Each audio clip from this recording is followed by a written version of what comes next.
In the twilight's gentle glow, where the winds of mercy blow, every heart begins to sing. Selamat hari Minggu dan selamat kita beribadah kepada Tuhan pada minggu pertama di bulan Mei ini. Bersyukur kita boleh ada, itu semua karena kasih anugerah Tuhan. Kita membuka Alkitab kita yang terdapat di dalam Lukas 21 ayat 1 sampai 4. Ketika Yesus mengangkat mukanya, ia melihat orang-orang kaya memasukkan persembahan mereka ke dalam peti persembahan. Ia melihat juga seorang janda miskin memasukkan 2 peser ke dalam peti itu. Lalu ia berkata, "Aku berkata kepadamu, sesungguhnya janda miskin ini memberi lebih banyak daripada semua orang itu. Sebab mereka semua memberi persembahannya dari kelimpahannya, tetapi janda ini memberi dari kekurangannya, bahkan ia memberi seluruh nafkahnya." Nah, saudara yang dikasihi Tuhan, ada pepatah yang mengatakan begini: kita dapat memberi tanpa cinta. Kita dapat memberi tanpa cinta. Saya kasih contoh begini.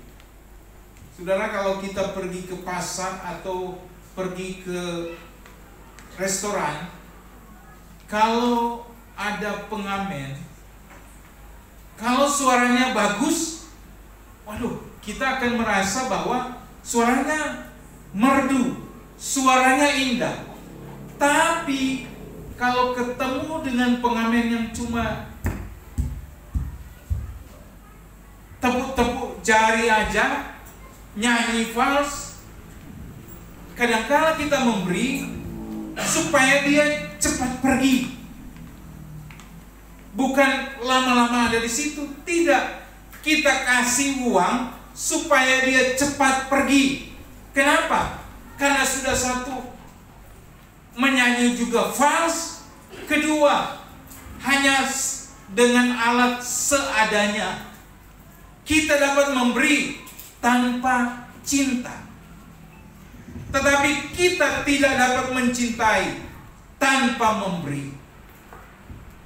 Yesus mencintai kita bukan hanya dengan kata-kata, tetapi memberikan nyawanya, hidupnya buat saya dan saudara. Kita baru melewati Jumat Agung, Paskah, kebangkitannya, dan kita sedang menanti tentang Dia naik ke surga untuk menyediakan tempat bagi saya dan saudara. Yesus memberikan nyawanya dan segala-galanya bagi kita, supaya kita yang tadinya hina, celaka, dan hidup di dalam sengsara dapat ditebus dan diangkatnya untuk berjalan dalam kemuliaannya. Cinta Yesus itu sempurna bagi saya dan saudara. Yesus tidak melihat seperti tadi kita melihat pengamen itu. Kalau pengamen itu suaranya bagus, maka kita akan senang. Tapi kalau dia tidak bagus, kita pun memberi itu supaya dia cepat pergi. Dalam cerita ini yang kita baca tadi, Yesus sedang mengamati orang-orang yang memberikan persembahan di bait Allah. Banyak orang kaya memberikan banyak uang, tapi itu sebenarnya hanya kelebihan. Jadi saudara, kalau kelebihan itu berarti dia sudah membelanjakan, dia sudah kasih pos-pos kepada yang lain, baru terakhir, baru dia kasih ke dalam persembahan. Jadi semua kebutuhan itu, semua hal yang ada di dalam kehidupan rumah tangganya, mereka sudah membagi itu, baru mereka memberikan. Artinya mereka tetap memberi, tapi dari kelebihan. Mereka memberi dari kelebihan. Lalu datang seorang janda miskin. Di zaman itu, janda sangat rentan. Biasanya tidak punya banyak penghasilan atau dukungan, atau ada orang yang mensupport janda itu. Tidak ada. Zaman itu, kalau seorang janda, maka betul-betul dia sangat berkekurangan. Dia hanya memasukkan 2 peser. Jadi pada waktu orang lain maju ke depan, ternyata mata Yesus ini melihat setiap orang yang memberikan persembahan. Kalau mata saya itu sangat terbatas, tapi mata Tuhan, Dia lihat siapa yang memberikan persembahan dengan ketulusan hati, dengan apa yang dia miliki. Janda ini memberikan 2 peser, uang yang sangat kecil nilainya pada saat itu. Tetapi Yesus mengatakan bahwa pemberiannya lebih besar daripada semua persembahan orang kaya itu. Kenapa Yesus memuji seorang janda ini yang memberi dari kekurangannya? Justru dialah yang dipuji oleh Yesus. Karena si janda ini memberi dari kekurangan. Pada waktu kita memberi, dan mungkin uang itu tinggal itu yang kita punya, kita belum membagi kepada pos-pos yang lain. Tapi pada waktu kita mendatang, Tuhan, aku mau memberi kepadamu Tuhan. Janda ini memberikan dari kekurangannya. Mungkin kita bukan orang yang banyak duit. Kita ini jemaat menengah ke bawah. Saya tidak bilang menengah ke atas, tapi menengah ke bawah. Saya tahu dari 1-2 orang begitu sulit sekali dalam kehidupan mereka. Tapi kecintaan untuk memberi itu luar biasa. Karena kita tidak pernah tahu apa yang akan kita hadapi pada hari esok. Janda ini memberi dari kekurangannya. Seluruh nafkahnya yang ia miliki, dia mempercayakan hidupnya sepenuhnya kepada Tuhan. Saudara, sama dengan kita sebagai gembala, sebagai hamba Tuhan yang melayani Tuhan. Mau dari mana penghasilan pendapatan kita? Tetapi saya melihat bahwa itulah Tuhan. Kalau bahasa ibu gembala, aduh kurang ya, tapi setelah dihitung, dilihat, memang itu kurang. Tapi tiap hari Tuhan mencukupi segala kebutuhan. Setiap hari kita tidak pernah tahu, kita tidak pernah akan merasakan apa yang sedang terjadi. Janda ini, dia memberi dengan sepenuhnya kepada Tuhan, menunjukkan iman dan ketulusan yang luar biasa. Bagi Tuhan, bukan jumlah besar yang paling penting, tapi hati yang tulus dan pengorbanan yang sejati. Pada waktu kita memberi, makanya saudara, kalau ada persembahan, ya, kalau kita mau memberi, silakan. Kalau saudara tidak mau memberi karena Tuhan, saya malu ini kosong, tidak apa-apa. Yang penting kembalikan amplop itu. Berdoa saja kepada Tuhan, Tuhan, Engkau tahu hati saya, Tuhan. Saya ingin memberi kepada Tuhan. Memberi dari kekurangan dengan iman lebih bernilai daripada memberi dari kelimpahan tanpa rasa pengorbanan. Orang kaya memberi kalau cuma 10.000, 20.000, 100.000, itu kecil bagi dia, karena dia sudah hidup di dalam kelimpahan. Tapi pada waktu kita mau memberi 10.000, aduh, ini besar ini. Tapi kita mau memberi dengan iman. Ya Tuhan, aku percaya Engkau sumber segala berkat itu. Maka pada waktu kita memberi, kita punya hati ini harus tulus di hadapan Tuhan.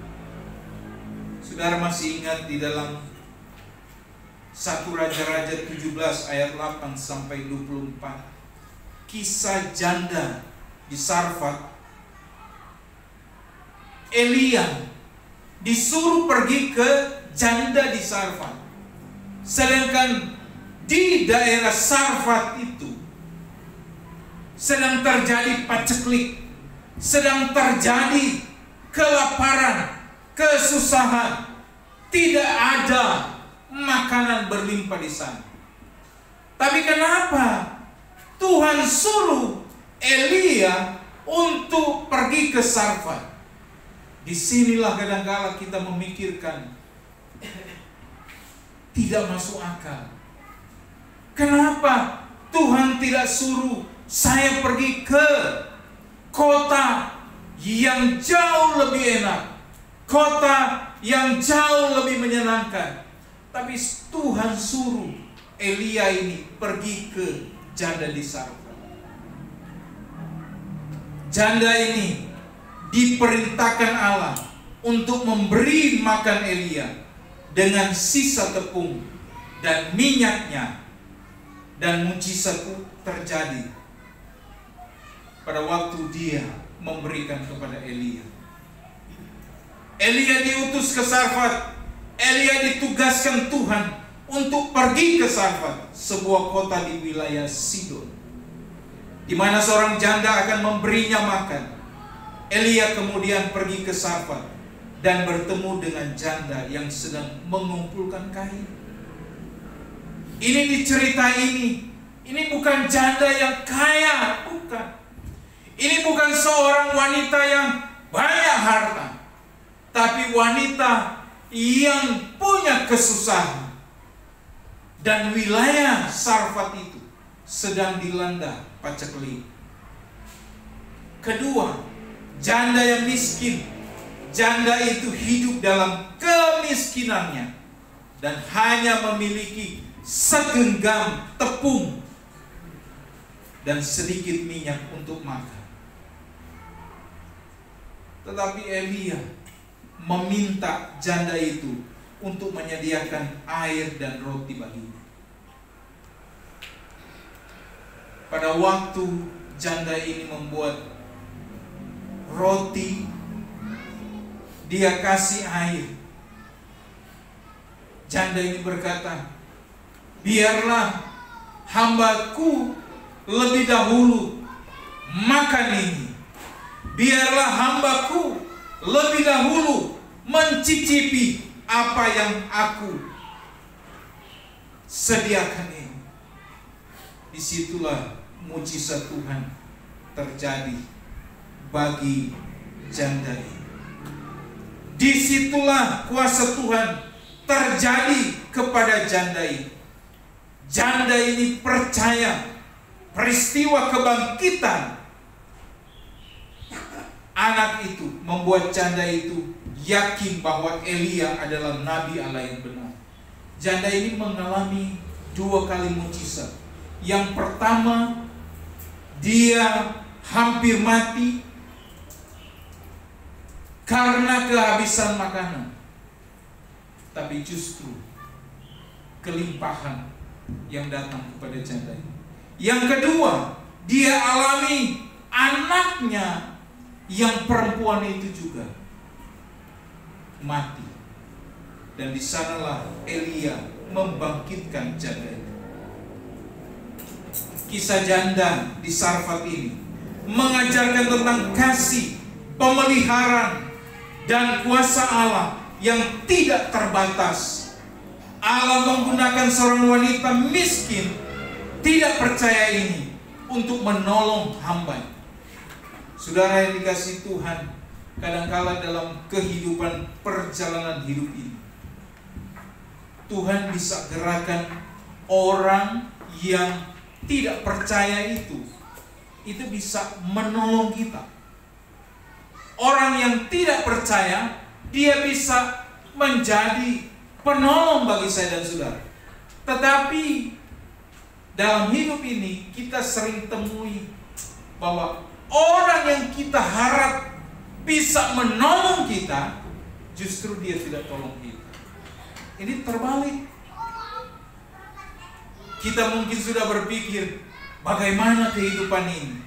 Apa yang kita harus kerjakan? Saya pergi minta tolong aja sama si A. Kita harap dia akan tolong kita. Tapi justru dia tidak bisa menolong kita. Tapi ada orang yang dia tidak percaya pada Tuhan, karena Tuhan bekerja dalam hidupnya, maka dia menolong kita. Ini yang saya sebut bahwa mujizat Tuhan itu tidak dapat diduga oleh pikiran kita.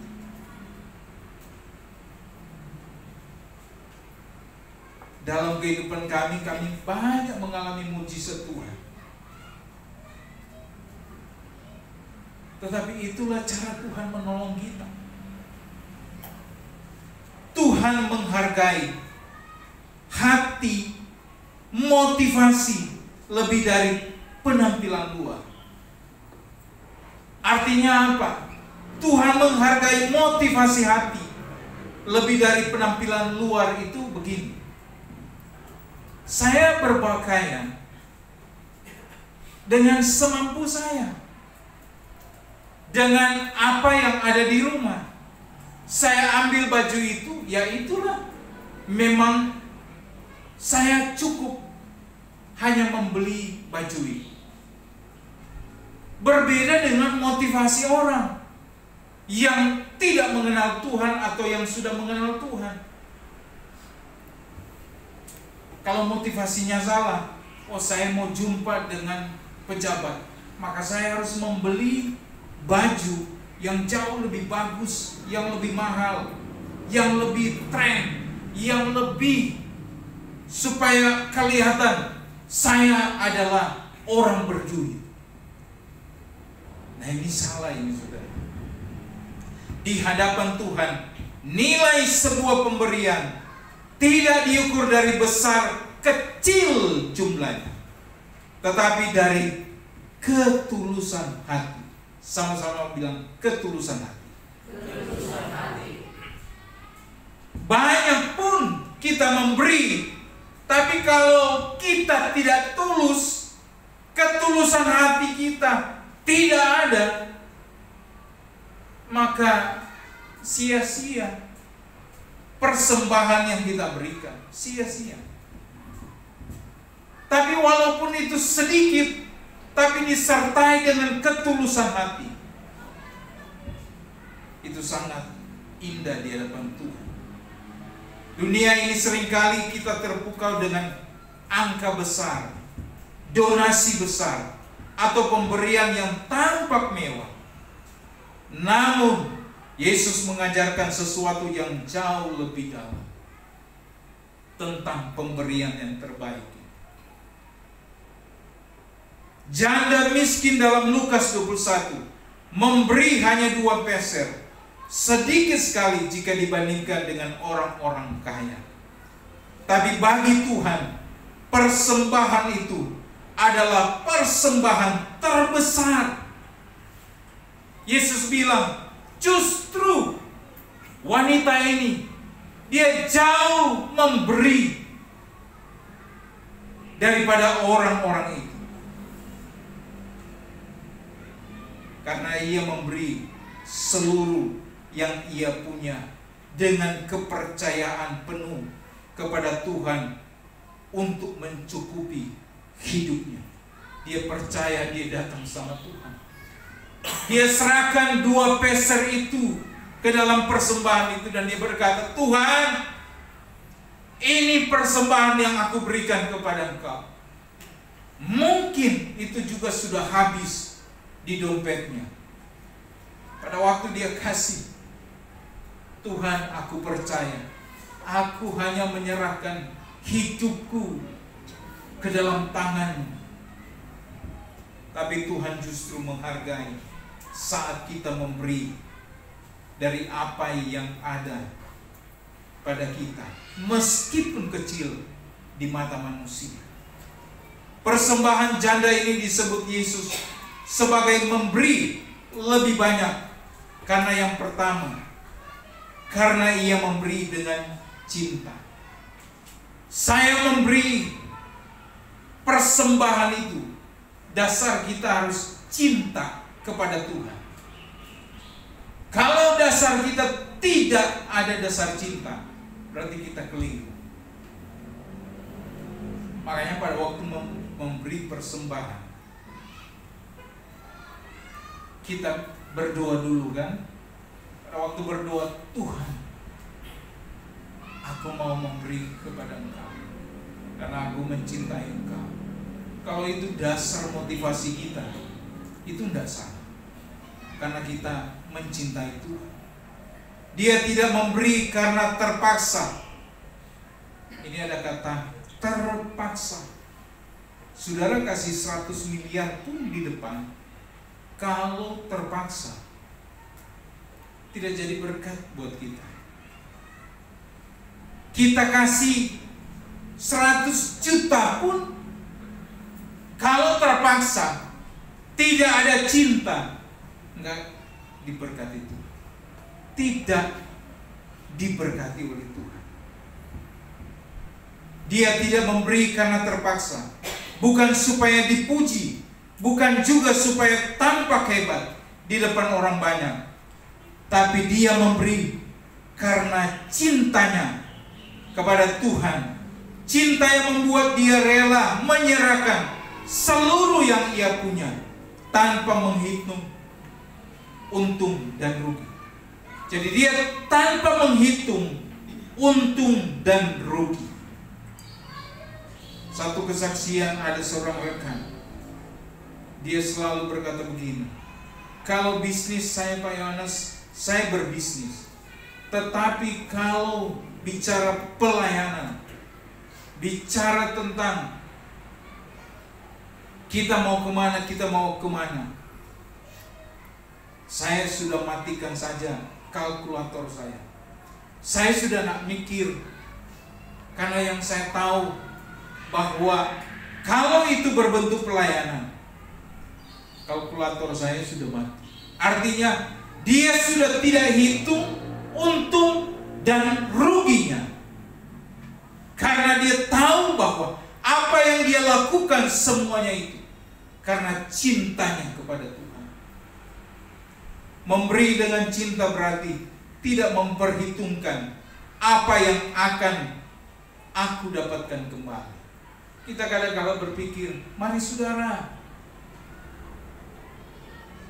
yang suka katakan memberi, maka kita akan dibalas 30, 60. Image kita, cara berpikir kita sedang dikirim pada waktu saya memberi, maka saya akan diberi. Kita mulai hitung-hitung. Saya kasih ini, maka saya akan dapatkan ini. Maka pikiran kita, hidup kita mulai pada hitung-hitungan. Itu salah. Tidak takut kekurangan setelah memberi. Percaya bahwa Tuhan cukup bagiku sehingga aku bisa melepaskan dengan sukacita. Saudara, dunia ini memang kita semua butuh uang. Betul. Uang itu semua sedang berlomba-lomba, sedang mencari uang itu. Tidak ada uang pun hidup terasa susah. Tapi ada uang pun hidup juga terasa sia-sia. Saya berpikir, iya ya, mau sampai kapan ya kita mengejar uang itu? Mau sampai kapan? 2 minggu yang lalu saya lihat di IG, meninggal pemilik dari G Expo itu yang di Jakarta, di Kemayoran itu. Dia yang punya itu, dan dia juga yang punya Pondok Indah Mall. Nah, saya pikir-pikir memang ini orang kaya. Tapi kalau sudah mati, apa yang dia membawa? Saya juga kadang-kadang berpikir begini. Iya ya, saya susah payah berjalan. Tapi kalau Tuhan panggil malam ini, sama seperti seorang kaya, aku menampung semua kekayaanku di gudang ini, aku taruh di situ. Tapi Tuhan berkata, hai orang kaya, malam ini jika kamu aku cabut nyawamu, mau apa?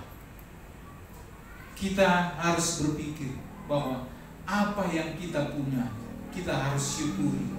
Dan apa yang kita punya, itu datangnya daripada Tuhan. Dalam dunia sekarang yang penuh perhitungan, janda ini menjadi gambaran orang yang mengasihi Tuhan dengan hati penuh bagi Tuhan. Cinta itu lebih berharga daripada persembahan yang berlimpah tapi tanpa hati. Yang kedua, karena ia memberi dengan kekurangan. Itu yang membuat persembahannya begitu berharga di mata Tuhan. Kalau orang lain memberi dari kelimpahan, artinya setelah kebutuhan mereka tercukupi, baru mereka menyisihkan. Janda ini justru memberi sekalipun dia sendiri kekurangan. Pada waktu kita ada dalam kekurangan, berani nggak, mau nggak hati kita? Sekarang tergantung dari hati. Hati kita, mau nggak kita serahkan sepenuhnya kepada Tuhan untuk kita melihat mujizat Tuhan itu terjadi. Janda ini tidak menunggu sampai dia kaya, sampai dia hidup nyaman. Banyak orang berkata, tunggu ya, tunggu saya kaya, tunggu saya kaya, baru saya bantu dia. Tunggu saya kaya, baru saya tolong dia. Mau tunggu kaya, mau tunggu hidup kita mapan, nggak pernah akan habis-habisnya. Saya bicara dengan seseorang, dia sudah punya segala-galanya, tapi dia masih bilang gini, tapi Pak Yohanes, masih dia lebih kaya dari saya. Tanya sama dia, menurut kamu gimana? Sudah kaya? Enggak. Si engkau yang di sana jauh lebih kaya. Jadi karena kita mulai membanding-bandingkan, maka itu tidak akan putus-putus. Tapi pada waktu kita melihat ke bawah, kita melihat orang lain yang ada di bawah, mereka sedang mengalami kesulitan, kesukaran, maka hidup kita baru tahu bahwa ya Tuhan, ada makan minum di dalam rumahku, ada hal yang aku lakukan di dalam hidupku ini, aku merasa cukup. Terima kasih Tuhan. Terima kasih buat segala kebaikan Tuhan. Kalau saya bisa makan, minum, beristirahat, bekerja, melayani Tuhan, itu semua karena anugerah Tuhan. Jadi jangan pernah kita melihat ke atas terus, tapi mari kita mulai tundukkan kepala. Kita melihat ke bawah, bahwa banyak orang yang jauh lebih sulit daripada kita. Mungkin kita berkata, saya sudah sulit, saya sudah susah, saya sudah penuh dengan kekurangan, sangat berkekurangan. Tapi pada waktu kita melihat ke bawah, ada banyak orang yang di bawah sana yang jauh lebih sulit daripada kita. Jadi mari kita memberi persembahan yang terbaik, adalah seluruh kehidupan kita kepada Tuhan. Tuhan, ini yang aku persembahkan kepadamu. Hanya ini Tuhan persembahanku. Terimalah Tuhan persembahanku. Pakailah hidupku sebagai alatmu seumur hidupku. Biar hidup kita ini, Tuhan, saya nggak punya apa, tapi saya bisa nyanyi, saya bisa musik, saya bisa mengajak orang untuk datang beribadah, saya bisa mengajak orang untuk dekat dengan Tuhan.